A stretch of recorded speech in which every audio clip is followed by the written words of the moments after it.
8 बज गए हैं। बुधवार का दिन। ज्ञानशाला में आपका स्वागत है। पहला सेशन। आप सबको नमस्कार। ये चलिए शुरू से शुरू करते हैं। ये हमने शुरू क्यों किया, एक छोटा सा जानकारी। ये शुरू इसलिए किया कि हमारा बिजनेस कम्युनिकेशन का बिजनेस है। वीडियो बनाते हैं छोटे मोटे यूट्यूब पे, धीरे धीरे हम वो भी चल रहे हैं, चलता रहेगा। लेकिन कम्युनिकेशन वो होता है कि जो टू साइड हो। आपके कुछ सवाल हों, जो नए साथी जुड़े हैं वो पूछ के, और लेटेस्ट व्यू इंडस्ट्री के बारे में, बिजनेस के बारे में, आगे हम कैसे बढ़ रहे हैं, वे नए लोगों तक सीधी इंफॉर्मेशन जा सके। तो मुझे भी नए साथी जुड़ रहे हैं, उनसे मिलने का, उनसे जुड़ने का, उनको जानने का मौका मिलेगा और मुझ बढ़ेगी। और क्योंकि ये बिजनेस सरल है और इसको और सरल बनाना है। आप और हम एक परिवार की तरह हैं, और परिवार की तरह हैं तो फिर इसको परिवार की तरह ही बिल्ड करेंगे। और एक एक सदस्य हमारे लिए बहुत कीमती है। ये नहीं देखा जा रहा है अब आगे कि वो बिजनेस हो सकता है हमारे मन मुताबिक वो अभी बिजनेस ना कर रहा हो, लेकिन वो एक साधारण सी अपनी एक्टिविटी से, थोड़ा सा जुड़ाव से ही आगे और एक बेहतरीन लीडर को ज्ञानकुल परिवार में शामिल करवा सकता है। ये पोटेंशियल तो सभी में है। तो इसलिए ये ज्ञानशाला का सेशन है, ये शुरुआत हुई है। और सबसे जुड़े रहने के लिए, क्योंकि अपना बिजनेस तो शुरू में हम दो बातें बताते हैं कि इसमें जुड़ना आसान हो और जुड़े रहना आसान हो। तो इसको और आसान करते हैं ज्ञानशाला के माध्यम से। और टॉपिक आज का ये है, कुछ सवाल भी इस टॉपिक से संबंधित ही हैं और टॉपिक भी, ये दोनों मिली जुली। हालांकि सवाल में थोड़ा अंतर है, पर सारे सवाल हो सकता है। आप सवाल जरूर पूछिएगा, टाइप कर दीजिएगा, पहले कर दीजिएगा, सेशन के दौरान कर दीजिएगा। और कोई बात नहीं, अगर आपका सवाल नहीं लिया जाएगा तो अगले सेशन में जरूर लिया जाएगा। और जब जब आप और हम सब कंफर्ट हो जाएंगे तो इस 20 मिनट के सेशन को अब इसलिए रखा गया कि ज्यादा लोग अटेंड कर सकें, और ये कंटिन्यू अच्छा सक्सेस रहेगा तो इसको आधा घंटा कर लेंगे। तो सवाल सवाल जरूर पूछिएगा आप। और आज के जो 2-3 सवाल आ चुके हैं मेरे पास, उस और वो टॉपिक मिलता जुलता है, तो मैं पहले, टॉपिक ये है कि ज्यादातर डिस्ट्रीब्यूटर कहीं ना कहीं उनको एक छोटा सा डाउट है, जो बहुत ज्यादा लोगों के, वो चाहे ज्ञानकुल में है, चाहे दूसरी अन्य डायरेक्ट सेलिंग कंपनियों में लोग जुड़े हैं, यहाँ तक कि मैंने कुछ एमवी से जुड़े लोगों के हाव से भी वो महसूस किया है कि एक डाउट क्रिएट हो रहा है आज के दिन, कि क्या आज 21वीं सदी में, ई कॉमर्स के ज़माने में, जब अमेजन, फ्लिपकार्ट जैसी कंपनियां हैं मार्केट में, और 5G के टाइम पे जब सब कुछ मोबाइल पे हो रहा है, तो क्या डायरेक्ट सेलिंग, नेटवर्क मार्केटिंग आगे उसी स्पीड से बढ़ पाएगी, या आगे इसका कोई फ्यूचर है भी कि नहीं है?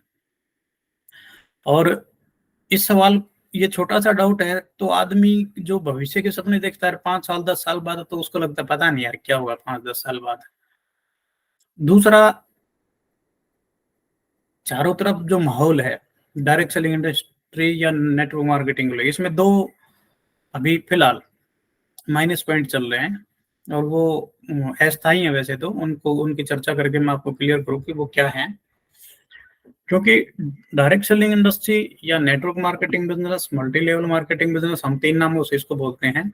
मूल भाव इसको आप किसी भी रूप में समझ लें, आप जिस भी कीजिए आप उसको समझते हो। एक्चुअल में ये जो डायरेक्ट सेलिंग इंडस्ट्री आजकल ज्यादा शब्द यूज होता है, नेटवर्क मार्केटिंग बिजनेस है। डायरेक्ट सेलिंग तो ये होता है कि डायरेक्ट सेलर है, ये सेलर नहीं है एक्चुअल में। मैं इसको सेलर कहने के बजाय बिजनेस ओनर कहना पसंद करूंगा। तो ये जो सभी डिस्ट्रीब्यूटर इस इंडस्ट्री में आके अपना करियर बनाते हैं, और अगर उनके दिमाग में डाउट आ गया तो फिर वो अपना पूरा नहीं दे पाएंगे, अपना सर्व अपना जो सारे गुण है उसके अंदर सारा जोर नहीं लगा पाएंगे कामयाबी में, या उस सच्चे मन से उसमें समर्पित होकर काम नहीं कर पाएंगे। इसलिए ये जरूरी हो जाता है कि आपको ये क्लियर हो जाए कि अब ई कॉमर्स के जमाने में, 21वीं सदी में, जबकि अमेजन, फ्लिपकार्ट जैसी और बहुत सारे ऐप बेस कंपनी आ रही हैं, तो क्या ये इस बिजनेस का अस्तित्व है भी कि नहीं है इन फ्यूचर। तो एक तो ये जान लें, जब ऑल ओवर इंडस्ट्री, जब मैं थोड़ा सा प्लस माइनस, हर दुनिया की सभी इंडस्ट्री में मैं आपका एग्जांपल के तौर पे प्रॉपर्टी मार्केट के बारे में एक दो एग्जांपल लेता हूँ, तो आपको समझ आ जाएगा। प्रॉपर्टी में आप देखिएगा, या हर इंडस्ट्री में उतार चढ़ाव आते रहते हैं। प्रॉपर्टी में क्या हुआ कि जब 8 9 10 11 12 13 तक जो एक बूम आया था, और वो फिर 13 के बाद अब 23 आने को है, 10 साल हो गए। या तो जो हर महीने जो भाव बढ़ जाते थे वो 10 साल में भी नहीं बढ़े। जो ऑल ओवर जो बूम आया था वो ठंडा पड़ेगा, अब फिर धीरे धीरे वो बूम पकड़ रहा है। तो ये सिर्फ मैंने एक प्रॉपर्टी की इंडस्ट्री का एग्जाम लिया है बात को समझने के लिए। हर तरह की इंडस्ट्री में एक बार स्लो डाउन सा चलता है, और ये सत्य है आज के दिन। डायरेक्ट सेलिंग इंडस्ट्री में भी एक, और ये सिर्फ ज्ञानकुल के नजरिए से ना देखें, आप बड़ी से बड़ी कंपनी को देख लीजिए। जो स्पीड, जिस कंपनी की 100 की स्पीड पे चल रही थी, वो कोई 80 पे आ गई, कोई 70 पे आ गई, कोई 50 पे आ गई, कोई 30 पे आ गई। और कोरोना के दौरान तो ऐसा हुआ कि 50% 70% कंपनियां बंद हो गई। तो ये जो स्लो डाउन चलता है, और ये सभी में चलता है, ऐसा नहीं है। अभी पीछे मैं आपको एक दो और एग्जांपल दूं तो बैंकिंग सेक्टर में सुना होगा आपने अभी लेटेस्ट पिछले महीने, 2 4 महीने पहले, कि अमेरिका में 2 बड़े बड़े बैंक डूब गए। तो क्या पूरी दुनिया में बैंकिंग सिस्टम खत्म हो जाएगा? क्या लोग पैसा लेना देना, जमा करना, एफडी करवाना, लोन उठाना बंद कर देंगे? ऐसा कुछ भी नहीं है। इंडस्ट्री खत्म नहीं होती है। हाँ, हर इंडस्ट्री में स्लो डाउन आता है, कभी तेजी आती है।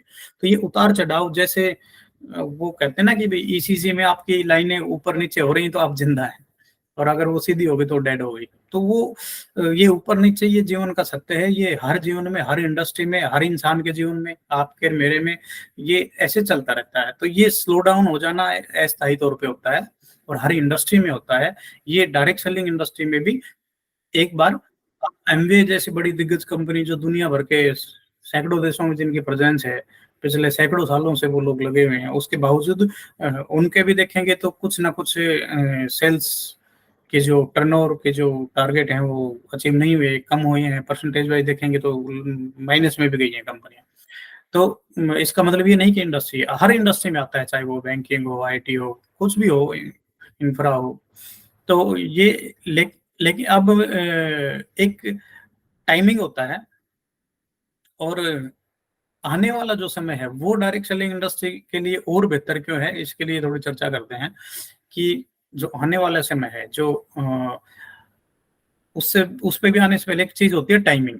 आप टाइमिंग को समझ लेंगे तो हर चीज को समझ लेंगे।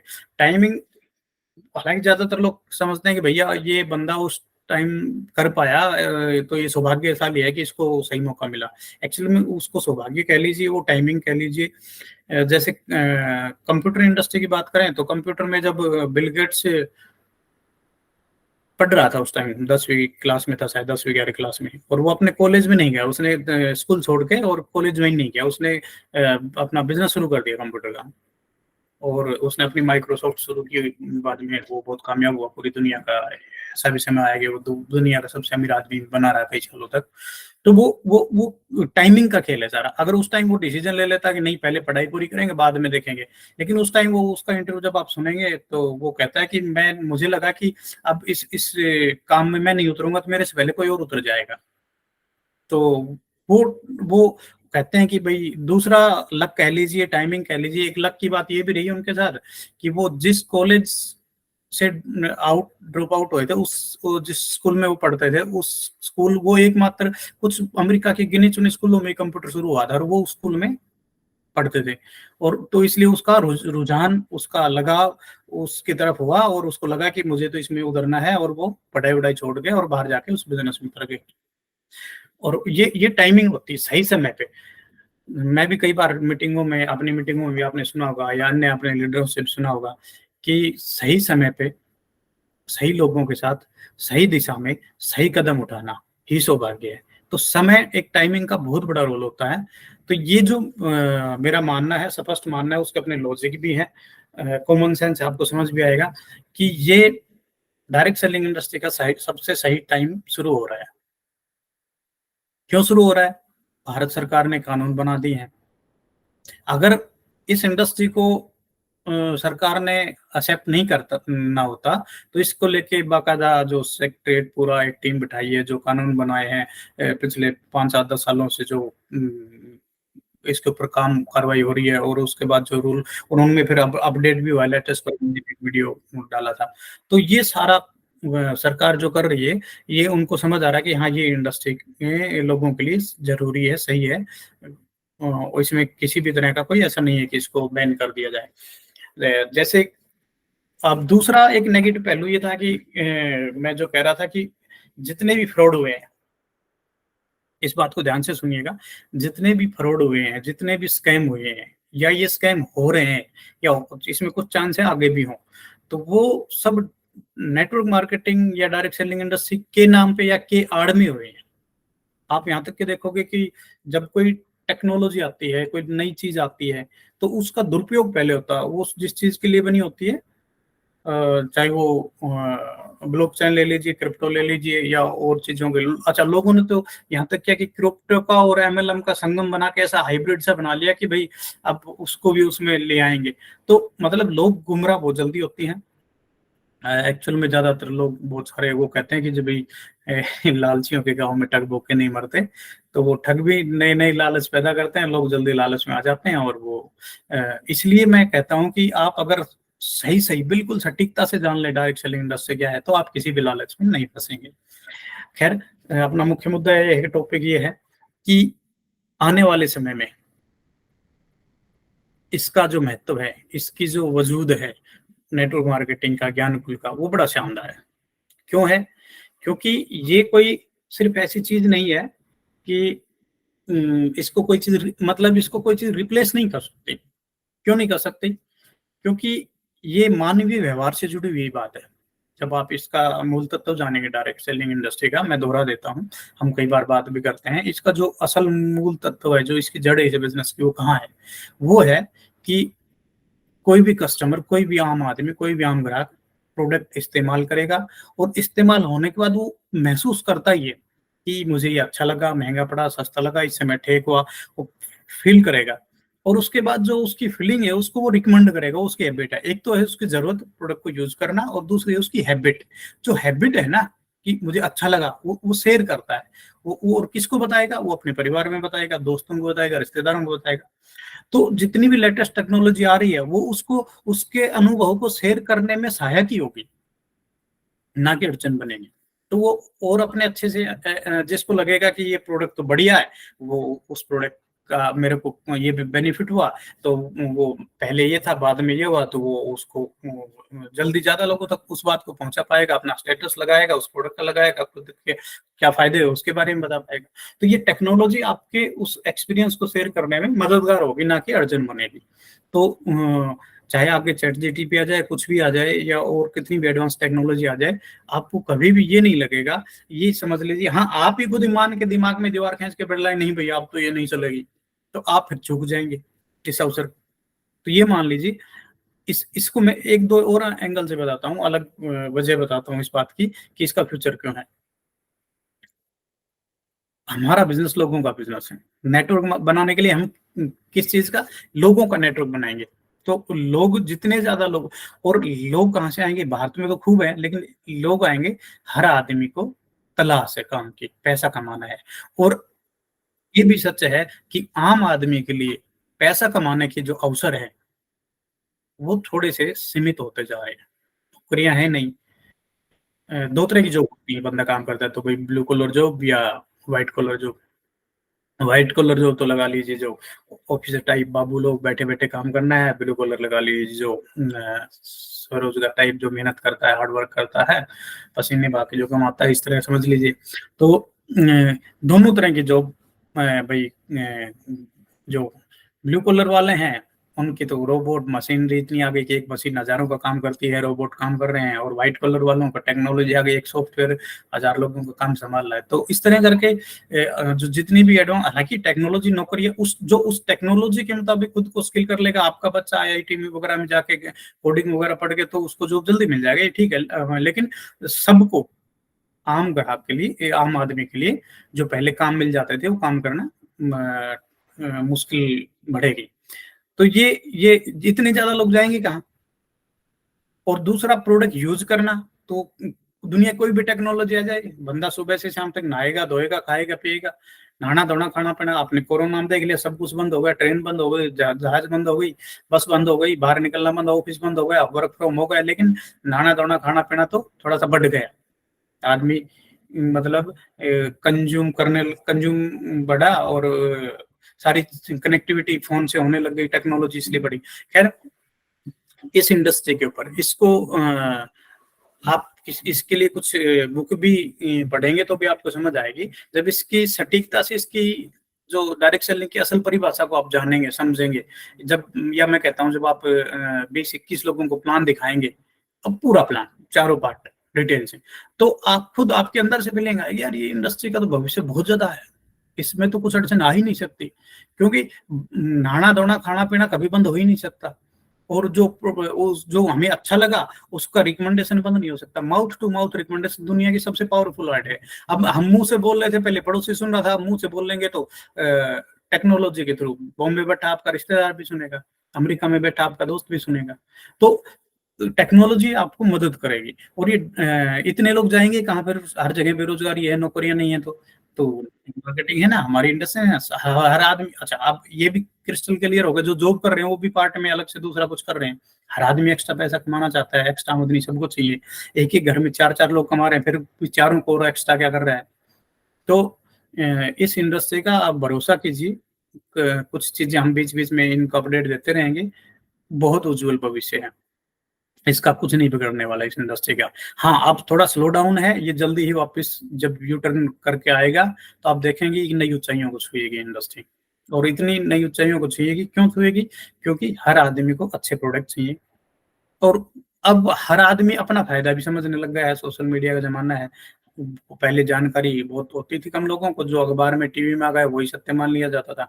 अब ऐसा नहीं है, अब हर आदमी खुद, अब तो वो टाइम है, कहते हैं कि पहले इस्तेमाल करो फिर विश्वास करो। तो समय के मुताबिक डायरेक्ट सेलिंग इंडस्ट्री का कुछ नहीं बिगड़ने वाला।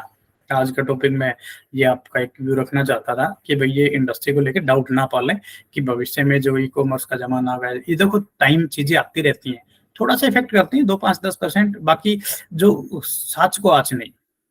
तो हाँ, प्रोडक्ट की आड़ में या डायरेक्ट सेलिंग की आड़ में कोई गलत एक्टिविटी कर रहा है, गलत प्रैक्टिस कर रहा है, तो उसको जरूर चलें, सरकार कानून बना देगी या कुछ और हो जाएगा। जैसे क्रिप्टो को करेंसी नहीं है भैया, करेंसी के लिए सरकार ने स्पष्ट मना कर दिया, करेंसी नहीं है, इसको ज्यादा से ज्यादा डिजिटल एसेट मान लेंगे, और वो फिर उसके ऊपर खैर हम बात नहीं करेंगे, हमारा मकसद बुराई करना भी नहीं है, और उसके ऊपर भी मैं जरूर व्यू रखूंगा एक दिन। मैं एक्चुअल में क्या है सारा मामला जरूर रखूंगा मैं जल्दी ही किसी एपिसोड में।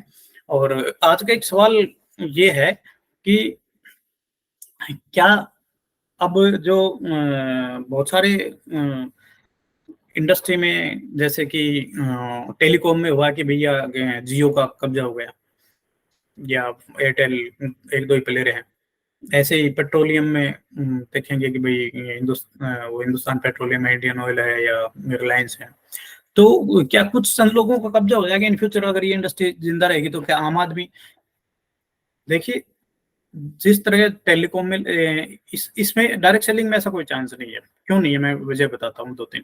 एक तो जो एंट्री बैरियर है, आप टेलीकॉम में जाएंगे तो कोई, अब जिक्र चल रहा है हिंदुस्तान में कि भैया मोदी जी वहां अमेरिका गए थे तो एलन मस्क उससे मिला है, और वो अपना स्टारलिंक करके उनका है इंटरनेट का, वो लेके आएंगे इंडिया में, तो जियो को दिक्कत होगी।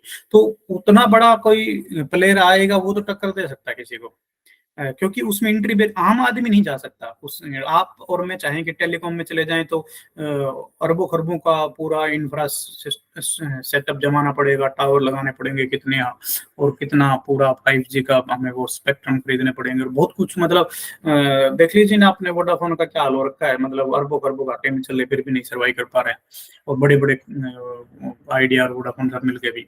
तो एक जो एंट्री बैरियर होता है वो डायरेक्ट सेलिंग में इतना एंट्री बैरियर नहीं है, या कोई भी आदमी, एक मतलब यूं समझ लिए भैया, एक कोई बहन गांव में बैठ के पापड़ बना रही है ना, वो भी सीधा बिक्री कर सकती है, उसको भी डायरेक्ट सेलिंग, सीधी बिक्री। कोई भी एक प्रोडक्ट बना रहा है, अब ज्ञानकुल जैसे अच्छे अच्छे क्वालिटी के प्रोडक्ट पे काम कर रहा है, ला रहा है, वो बढ़िया से बढ़िया प्रोडक्ट जो हमारे पाइपलाइन में है, परवीन जी आपको पता है कैसे कैसे शानदार अभी प्रोडक्ट लेके आए और आने वाले हैं। तो ये प्रोडक्ट लोगों तक पहुंचाना है, ये एक मार्केटिंग का जरिया है। और मार्केटिंग का जरिया कुछ भी प्रोडक्ट कुछ भी हो सकता है बनाने वाले का। मैं पापड़ का एग्जांपल लिया है, अचार का एग्जांपल लिया है कि पापड़ अचार बनाने वाला कोई भाई बहन भी अपना सीधा बिक्री और सीधा करते भी हैं। तो इसको थोड़ा ऑर्गेनाइज तरीके से, प्रोफेशनल तरीके से किया जाता है। तो एक तो इसमें एंट्री बैरियर नहीं है, वहाँ एंट्री बैरियर बहुत टफ है, आम आदमी जा नहीं सकता, ना ही पेट्रोलियम में जा सकता, उतने रिफाइनरी लगा सकता। तो जहाँ एंट्री बैरियर नहीं है वहां कोई भी आ सकता है, एक तो ये है। इसलिए इसमें ऐसा मुझे नहीं लगता ऐसा कुछ होगा। हाँ, कुछ कंपनियां नंबर 1 नंबर 2 पोजीशन जरूर हासिल कर लेंगे, इसमें कोई दो राय नहीं है। जो जो लगातार एफर्ट करते रहेंगे, जो समय के मुताबिक अपडेट करते रहेंगे, अच्छे प्रोडक्ट लाते रहेंगे, अपने टीम के साथ कम्युनिकेशन रखेंगे, और मेन है सही एजुकेशन के साथ जो लंबे टिके रहेंगे। सबसे बड़ी बात है इसमें, इस बिजनेस में आप यूं समझ लीजिए, जो सबसे बड़ा पार्ट है वो लंबे टिके रहना है। तो जो कंपनी, जो लीडर, हम कहते हैं ना कि युद्ध जीतने के पहले नियम है कि युद्ध में जिंदा रहना। तो चाहे आज ज्ञानकुल इतना बड़ा धोबी पछाड़ काम ना कर पाया हो कि हमने बहुत बड़ी बड़ी कंपनियों में हरा दिया, लेकिन ज्ञानकुल अब भी बड़े मजेदार तरीके, बड़े शानदार तरीके से सर्वाइव कर रहा है, सर्विस दे रहा है, टाइम पे पे आउट दे रहा है, सारे काम कर रहा है, बुरे से बुरे दौर में भी। अच्छी अच्छी कंपनियां, अच्छे अच्छे लीडर, आपने आजू बाजू भी आपने देखे होंगे, बहुत सारी कंपनियां खुली और बंद हो गई। तो हम अपना, हमारा उद्देश्य और स्पष्ट हुआ है, हमारे पास और चीजें ज्यादा क्रिस्टल क्लियर हैं, और ऐसी कोई अड़चन वाली बात ही नहीं है। तो इस बिजनेस में, ज्ञानकुल में, डायरेक्ट सेलिंग इंडस्ट्री में, ना तो कोई एकाधिकार होगा किसी का, और ये इंडस्ट्री के भविष्य के भी कोई आंच नहीं आने वाली है। ठीक है, आज अपन ने ये एक पहला सेशन शुरू है, इसको, इसमें मजा आएगा, धीरे धीरे जुड़ेंगे। मैं आपसे रिक्वेस्ट करूंगा आपके सभी साथियों से कहीं जुड़े और इसमें इंप्रूव होगा। तो आप ज्ञानकुल शाला के लिए आज 20 मिनट के लिए धन्यवाद, सभी का आभार। परिवार के साथ मुझे भी मिलकर अच्छा लगा। इसको और इजी और सरल कराएंगे, टू वे कम्युनिकेशन करेंगे। Thank you.